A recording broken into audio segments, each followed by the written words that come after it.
In 1325, a 21-year-old left home for a pilgrimage. He didn't return for 30 years and became history's greatest traveler. Imagine leaving home at 21 for a short trip to Mecca. Now imagine not returning for 3 decades. Not because you were lost, not because you were kidnapped, but because you couldn't stop exploring. This is the true story of Ibn Battuta, a man who traveled 75,000 miles across the medieval world. That's 3 times around the earth, without GPS, without planes, without even a proper map. He visited 44 modern countries. He met kings and survived bandits. He crossed deserts, sailed stormy seas, and walked through jungles. And for centuries, his story was almost forgotten. Until now. This is the incredible journey of history's greatest traveler. Our story begins in Tangier, Morocco, in the year 1325. Ibn Battuta, whose full name was Muhammad ibn Abdullah ibn Muhammad ibn Ibrahim ibn Muhammad ibn Yusuf, was born into a family of Islamic judges. Educated, privileged, and 21 years old, he had his whole life planned out. He would study Islamic law, become a qadi, a judge like his father, live a respectable, ordinary life in Morocco. But then, something changed. Islamic law required every Muslim who could afford it to make the Hajj, the pilgrimage to Mecca, at least once in their lifetime. For Ibn Battuta, this wasn't just a religious obligation, it was a call to adventure. On a summer morning in June 1325, he kissed his parents goodbye and joined a caravan heading east. The plan was simple: travel to Mecca, perform the pilgrimage, and return home within a year. But as he later wrote in his journals, I left Tangier, my birthplace, with the intention of making the pilgrimage to the holy house at Mecca. I set out alone, finding no companion to cheer the way with friendly intercourse, no party of travelers with whom to associate myself. He was alone, young, naive. He had no idea he wouldn't see his home again for 24 years. Ibn Battuta's first leg took him along the North African coast. He traveled through modern-day Algeria, Tunisia, and Libya, cities bustling with merchants, scholars, and pilgrims. But this wasn't a luxury cruise.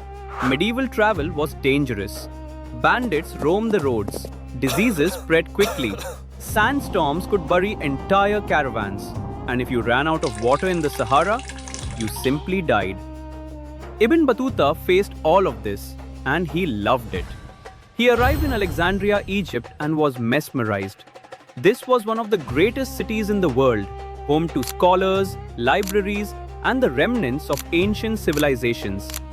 Here, he met a Sufi mystic who looked at him and said something strange. "You are a traveler, and you will visit my brother in India and another in China." At the time, Ibn Battuta thought the man was crazy. India? China? He was just going to Mecca. But that mystic saw something in him, a restless spirit, a hunger for the unknown. From Egypt, Ibn Battuta sailed up the Nile, crossed into the Arabian Peninsula, and finally, after months of travel, reached Mecca. He performed the Hajj, he prayed, he fulfilled his duty, and then he asked himself, what now? The answer was simple. He wasn't going home. Instead of returning to Morocco, Ibn Battuta headed north into Mesopotamia, modern-day Iraq. He visited Baghdad, once the intellectual heart of the world, now recovering from Mongol destruction. He traveled to Persia, climbed mountains, and visited shrines. He journeyed through Anatolia, modern Turkey, where he was hosted by Turkish rulers and witnessed the rise of the Ottoman Empire before it even had a name. Everywhere he went, he took notes. He described the food, the architecture, the people. He recorded which rulers were just and which were tyrants. He wrote about local customs, strange animals, and miraculous events. His journals became a living encyclopedia of the 14th century world. But he wasn't satisfied. The mystic's prophecy haunted him. India, China. So he kept going. From Anatolia, Ibn Battuta crossed into the steppes of Central Asia. He braved freezing winters. He traveled with caravans across landscapes so barren that travelers tied themselves together with ropes so they wouldn't get lost in snowstorms. He reached the court of Sultan Muhammad bin Tughlaq in Delhi, India. This sultan was rich, powerful, and utterly unpredictable. He could shower you with gold one day and execute you the next. Ibn Battuta became a qadi, a judge in Delhi, lived in luxury, and nearly lost his head when the sultan turned paranoid. But he survived. He was appointed as an ambassador to China, a journey that would take him through the Himalayas, across the Indian Ocean, and into the far reaches of Asia. This is where things got wild. His ship was attacked by pirates. He was shipwrecked. He lost all his belongings. He wandered through Southeast Asia, visiting the Maldives, Sri Lanka, Bengal, and Sumatra. He married multiple times. He had children in different countries. He witnessed wars, plagues, and natural disasters. And still, he kept moving. Eventually, Ibn Battuta reached China, the other end of the known world. He traveled through Quanzhou and described the massive Chinese junks, ships so large they carried entire communities. He marveled at Chinese technology, porcelain, and the sheer scale of their cities. But something was different now. He was homesick. After years, decades of endless travel, the thrill was fading. He missed his family. He missed Morocco. He missed the familiarity of home. So finally, after 30 years and 75,000 miles, Ibn Battuta turned west. He retraced parts of his journey. He visited the Islamic kingdoms of West Africa, including the Mali Empire under Mansa Musa's successors. He crossed the Sahara Desert one final time. And in 1349, 24 years after he left, Ibn Battuta returned to Tangier. His parents had died. His friends had moved on.